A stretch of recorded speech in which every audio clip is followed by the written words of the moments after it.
going on, everybody out there? This is Jakejames Lugo, senior editor here at Koalition.com, and I'm back again with a brand new unboxing impressions video for you guys to check out. We're going to be taking a look at the Super Famicom box art collection from Bitmap Books. They actually sent this to me not too long ago, along with a couple of their other titles to take a look at for you guys, so big shout outs to them for doing so. But what is the Super Famicom box art collection? So, if you didn't know, Bitmap Books makes a bunch of different types of compilations of books that look at various different periods of gaming history, different types of console generations and other stuff. And this one in particular looks at everything going on with the Super Famicom and a lot of the various different games within its library, specifically the box art. Again, box art type of collections, box artwork and stuff is really a lost art form here in the modern day of gaming. But it's pretty cool to look at stuff like this. Now, I do have to mention, after looking through this book before filming this video, this only really covers the Super Famicom, compilation of games. It doesn't really get into other territories as much. It doesn't get into this quote-unquote Super Nintendo here in the United States, or at least North America.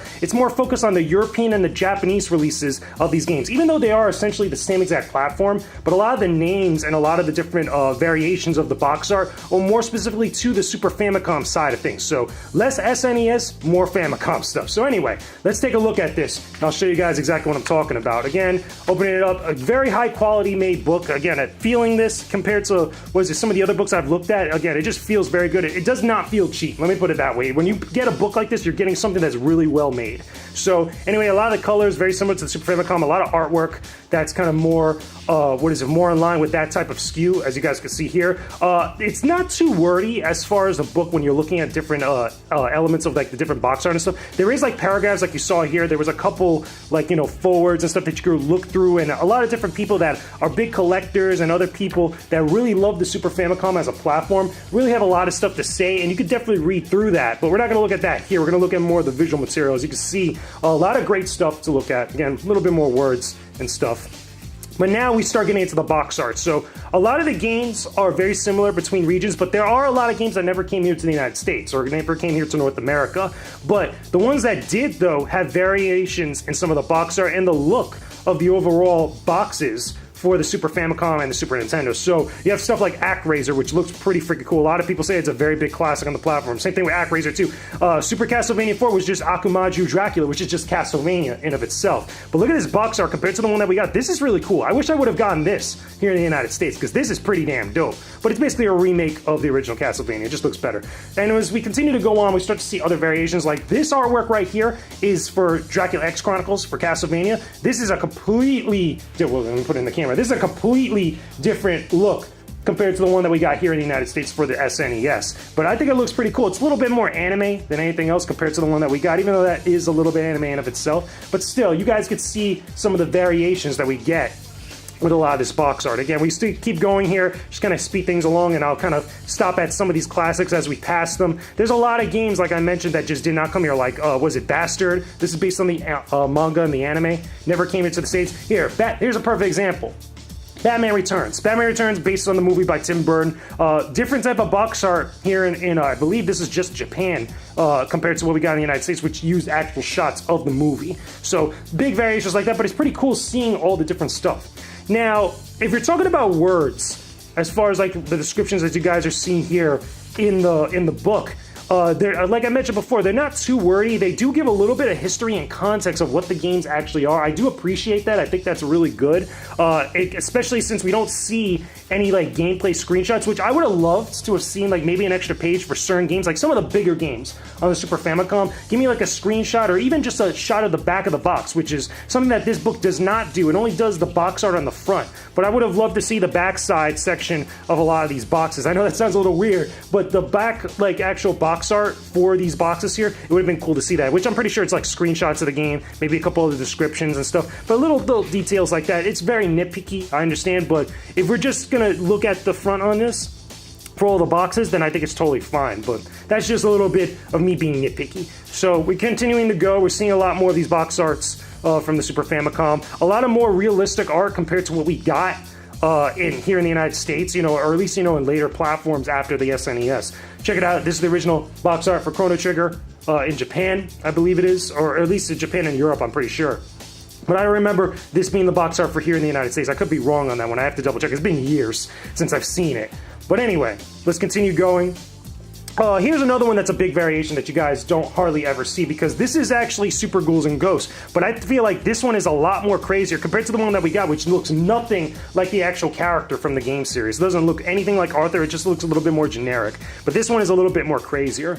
So, one of the other things I should mention about this book, and it happens in a couple pages, and if I get to them, I'll point them out, that some of the words in here compared to, that are laid out on the page, you know, with the background and stuff, sometimes they do blend in. There are a few instances where that does happen. Like I said, I'll point them out as I pass them, where it could be a little bit tough to read exactly like what's on the actual description about the book. Even though the box art looks nice and the words on there are still good when you can finally like make them out, but still, maybe a little bit more changes and some of the color would have been pretty good. Would have helped out. And again, it doesn't happen a lot, but when it does happen, it can be a little bit kind of like, you know, throw you for a loop. Like, for example, this green on green here, or green on lime green, totally fine, because you could at least make out the words, and it's supposed to be green kind of like Cell from Dragon Ball Z there. But there'll be other instances. I'm going to kind of go a little bit forward here so I can find one, but there's a lot of Dragon Quest games here. There's a lot of different ones here all over the place. See if I can actually find one, because I know I was looking at this last night and was thinking about it myself, and I want to point it out. But there's a couple of instances where that does happen.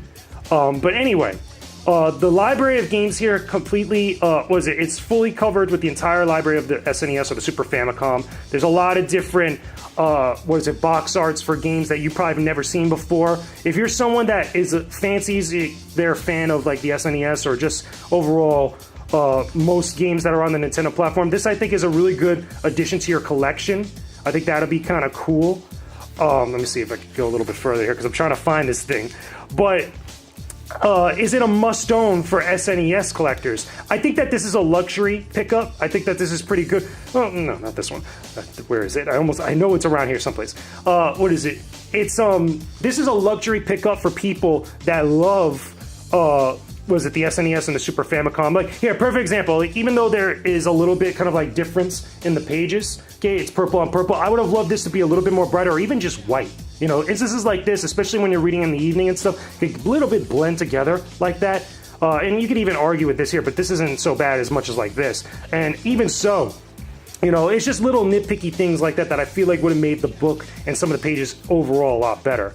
So, and by the way, Mortal Kombat 1 and 2, box arts are very similar to here in the United States. This is just a cool poster of the logo for MK2. One of my favorite games in the franchise, if not my most favorite game in the franchise, period. Because I played it on Sega Genesis, not SNES. But anyway, so one of the other things, what was the other thing I was mentioning before?